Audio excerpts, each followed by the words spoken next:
I've made songs like Ana Superstar. Did you make money out of those songs? For Superstar, I haven't got any cent of any of that money yet. Zvinorwadza.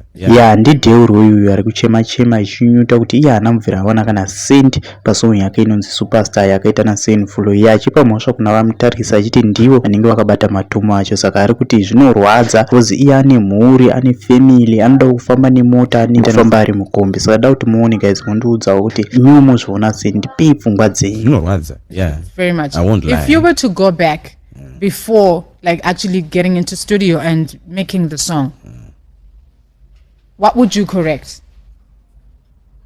I would correct as much as, because panyaya iyi chiri delicate ndechekuti zviri kundirwadza kuti handisandane mari and kuzoti apa pane mari yangu yakawanda yoti ndikaitora zvakawanda zvandiri kuchema nazvo wangu zvinogadzirisa ndo zvatiri ndine mwana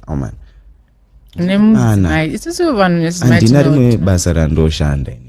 I feed my family of 2 children and a wife with music and they live a very good life. Avatambure vaneva.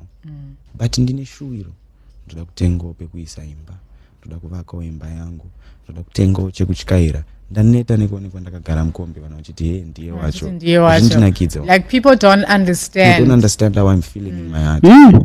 Mukomana achema hanzi tine mwana nemukomana. Ini ndoona kama opinion ndekuti vana vanga vataurirana.